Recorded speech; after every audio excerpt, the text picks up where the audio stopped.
साथियों, मैंने बहुत से धर्मात्माओं के यूट्यूब वगैरह देखे हैं और टेलीविज़न में भी प्रसारित कार्यक्रमों को मैं बराबर देखता रहता हूँ और बहुत विभिन्न धार्मिक ग्रंथों का मैंने अध्ययन भी किया है।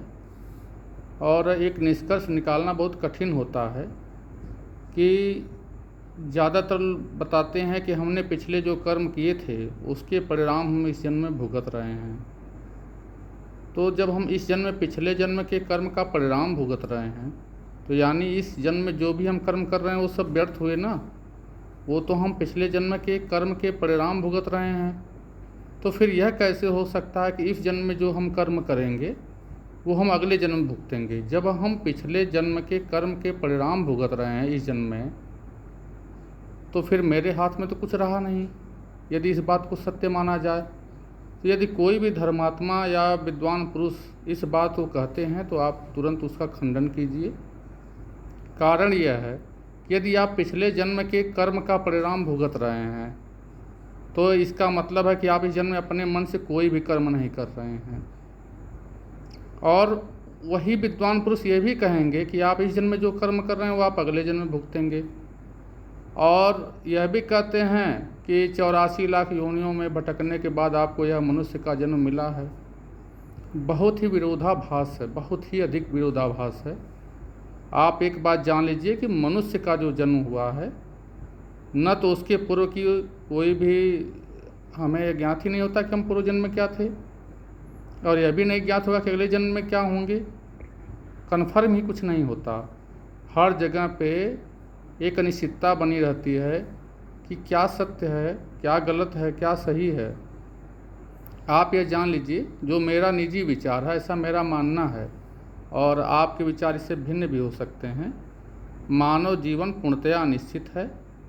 जन्म और मृत्यु जिस प्रकार निश्चित है कि मृत्यु कब होनी है, जन्म कब हो रहा है, कितने वर्षों तक वह जीवित रहेगा, क्या क्या करेगा, सब कुछ लगभग अनिश्चित होता है।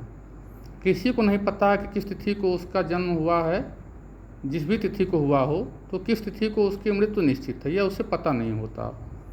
अब इस दौरान वह प्रत्येक कर्म करता है।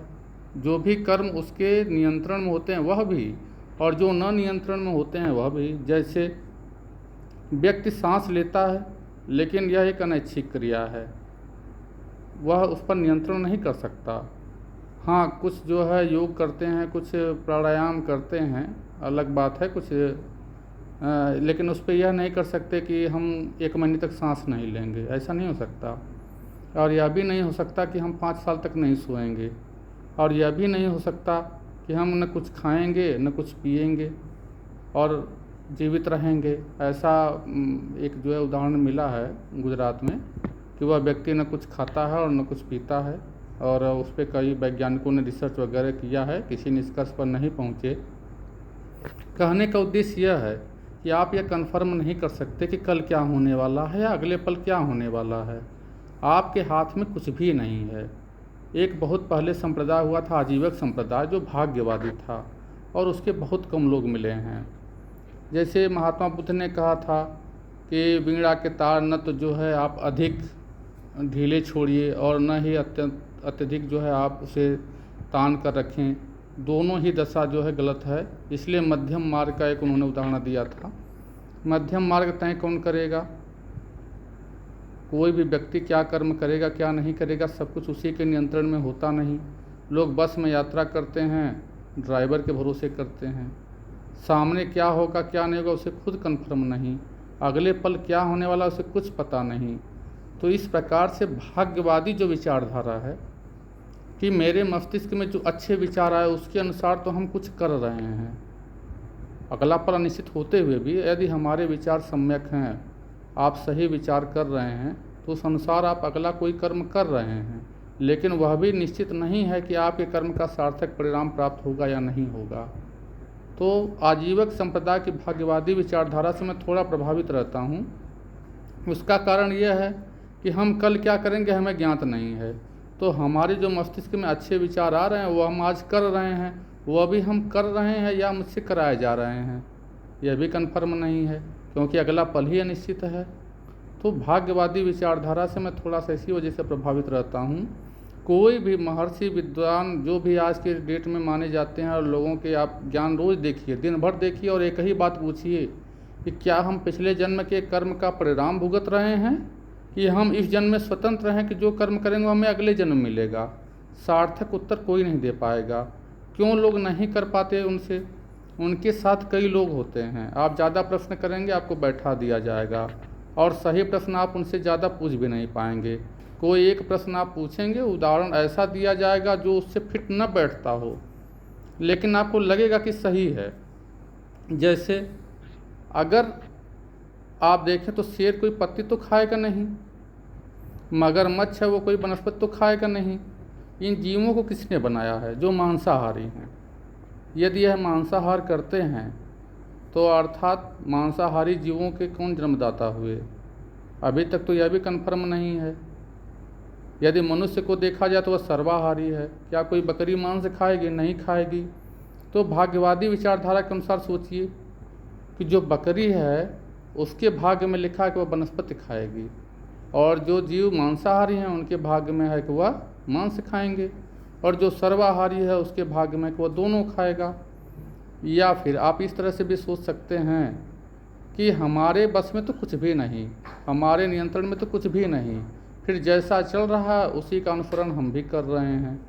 यदि कहीं व्यक्ति भूखा होगा और उसे कोई वनस्पति नहीं मिलेगी तो वह मांस खाएगा या नहीं खाएगा? अवश्य खाएगा, स्वयं को जीवित रखने के लिए। और व्यक्ति ही नहीं जीवित रहा तो सब कुछ अस्तित्व बेकार है।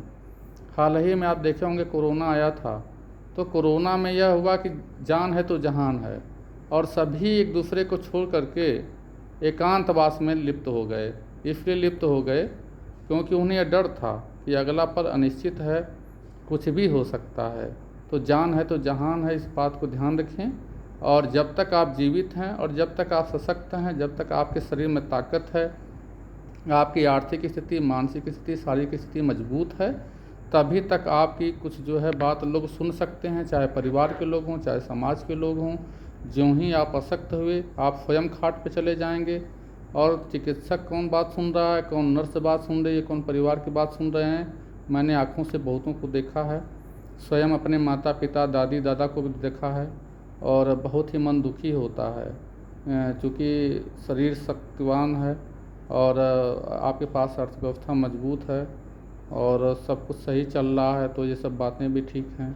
अन्यथा जिसकी भी स्थिति खराब हो गई है उसकी तो कोई बात भी सुनने वाला नहीं है। और मन दुखित इसलिए होता है कि जो भारत की सबसे बड़ी बात थी कि नैतिक संस्कार, नैतिकता तो ताक पे चली गई है लोगों की। ज़्यादातर लोग किसी न किसी प्रकार से कपट और छल के माध्यम से दूसरे का हित करते हुए स्वयं का लाभ करना चाहते हैं। हर पल यही दिमाग दौड़ाते हैं कि किसी तरह से इसी का नुकसान करके सब कुछ ले लिया जाए, और ऐसे लोगों के बीच ही लोगों का अब रहना हो गया है। ज्ञान दीजिए, लेंगे नहीं। ज्ञान देना तो महत्वपूर्ण है नहीं, ज्ञान लेना महत्वपूर्ण है। ऐसा ज्ञान अगर आपने दिया जिसमें उनको नैतिकता के अंतर्गत कुछ नुकसान प्रतीत हुआ कि इस नैतिकता को ग्रहण करने पर मेरा कुछ नुकसान हो सकता है, तो वह अवश्य आपका ज्ञान लेंगे नहीं।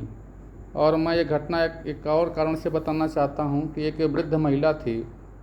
प्रायः यूट्यूब और फेसबुक पर मैं देखता रहता हूँ कि यदि आपको कोई गरीब महिला, दुखी महिला मिले तो उससे आप कुछ न कुछ अगर सामान बेच रही है तो क्रय कर लीजिए। और इस भावना से प्रेरित होकर के मैंने स्वयं के विचारों से एक महिला से कुछ सामान लिया। ये घटना जो है प्रयागराज की है और कुछ वर्ष पूर्व की है। और उस महिला ने कहा कि मुझे इतने रुपए चाहिए, तो मैंने कहा कि जितनी इसकी कीमत है उसकी 2 गुने दाम आप मांग रही हैं मैम। तो उसने कहा कि आपको लेना है तो लीजिए, न लेना छोड़ दीजिए। तो मैंने उससे यही कहा कि आप वृद्ध हैं और रात में सामान बेच रही हैं, तो मुझे ले लेना ही ज़्यादा हितकर लगा ताकि आपकी भी मदद हो जाए। तो उसने कहा कि एहसान मत कीजिए, अगर एहसान करना है तो कहा नहीं 5,000 रुपये हमको दे देते। तो ऐसे लोग भी हैं। मैं तो उस भावना के साथ गया था कि किसी कुछ मदद हो जाए, और उसने मुझसे कहा कि यदि आपकी अच्छी भावना है तो मुझे 5,000 रुपये की मदद कर दीजिए। तो मैंने कहा अगर ऐसे मदद करता चला तो मैं खुद रोड पे आ जाऊंगा, तो इतनी मदद तो मैं नहीं कर सकता। तो ये भाग्यवादी विचारधारा मेरी थी कि उसके भाग्य में यह लिखा था और मेरे भाग्य में यह लिखा था। मैंने उसके साथ यह किया, उसने मेरे साथ यह किया, मेरा कुछ भी नियंत्रण नहीं था। और न तो उसका उस पर कुछ नियंत्रण था। जो बातें हुई वो भाग्य के अधीन थीं। आप समझिए, मैं यही केवल कहना चाह रहा हूँ कि मनुष्य के जो भी मन में अच्छे विचार आते हैं उस अनुसार वो कुछ कर्म किया। ज़्यादातर तो बुरे विचार वाले भी कर्म करने वाले हैं, लेकिन सब कुछ भाग्य अधीन है। मैं ज़्यादातर इसी नाते कहता हूँ कि अगला पल ही अनिश्चित होता है कि कब क्या हो जाए। कौन जान रहा था कि कोरोना आ जाएगा और इस तरह से महामारी फैल जाएगी? कोई जान रहा था? या किसी ने कोई ऐसा कर्म तो किया नहीं था। और इस पर हम एक अगला वीडियो बनाएंगे। धन्यवाद। कोई गलती हो तो हमें क्षमा कीजिएगा।